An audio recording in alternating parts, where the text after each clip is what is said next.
In the dimly lit corridors of the old manufacturing plant, I found myself engulfed in an eerie silence. The deafening hum of the machines had long since faded, leaving behind a haunting stillness that sent shivers down my spine. As the clock struck midnight, I realized I was completely alone, tasked with the graveyard shift at a place that seemed to harbor secrets in every dark corner. My name is Alex, and I had recently taken up a job at the outdated facility. It was a sprawling labyrinth of rusted metal and forgotten machinery, a relic of a bygone era. The foreman had warned me about the peculiar happenings during the night shift, tales of strange noises and shadowy figures that had haunted previous workers. I dismissed them as the product of overactive imaginations until that fateful night. The first few hours of my shift passed without incident.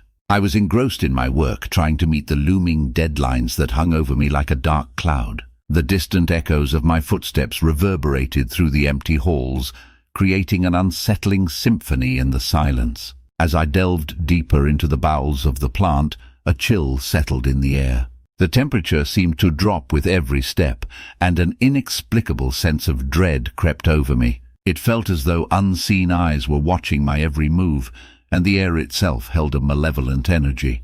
The flickering lights above cast long, distorted shadows that danced along the walls. I couldn't shake the feeling that something was lurking just beyond my line of sight. I tried to dismiss my unease, blaming it on fatigue and the gloomy surroundings. Little did I know that the night held horrors beyond my imagination. In the heart of the plant, where the machines stood like ancient sentinels, I heard a faint whisper. At first I brushed it off as a trick of the wind or the creaking of the old building settling, but the whispers persisted, growing louder and more distinct. They seemed to carry a language long forgotten, a chorus of disembodied voices that echoed through the deserted corridors. A cold sweat broke out on my forehead as I strained to decipher the words. It was as if the very walls were speaking to me, revealing secrets buried in the depths of time. Panic set in, and I fumbled for my phone, ready to call for help. Yet the device remained stubbornly silent, devoid of a signal.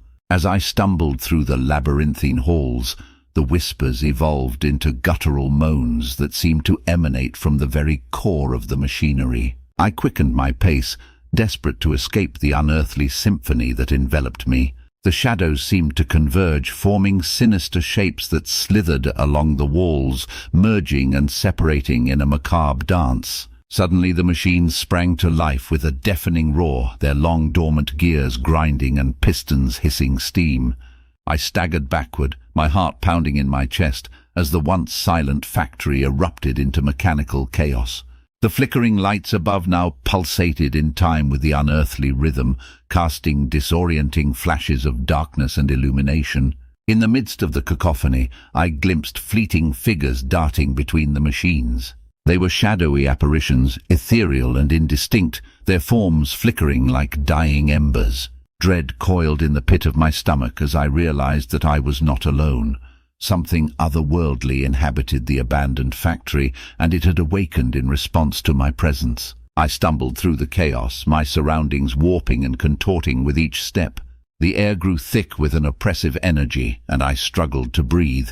The figures closed in, their ghostly forms intertwining with the machinery, creating a nightmarish tableau of mechanical and spectral entities. As I reached the exit, the factory fell silent once more. The machines ceased their infernal symphony, and the shadows retreated to their hidden recesses. I burst into the cool night air, gasping for breath as the heavy door slammed shut behind me. The once dormant factory now loomed before me, an ominous silhouette against the moonlit sky. I stumbled away from the building, my mind reeling from the surreal nightmare I had just experienced. The whispers still echoed in my ears, haunting me like a spectral melody that refused to fade. I never returned to that accursed place, resigning from my position the very next day. The factory, with its secrets and malevolent energies, remained a forbidden chapter in my past. Yet the echoes of that night lingered, a chilling reminder that some terrors are best left undisturbed in the shadows of the night.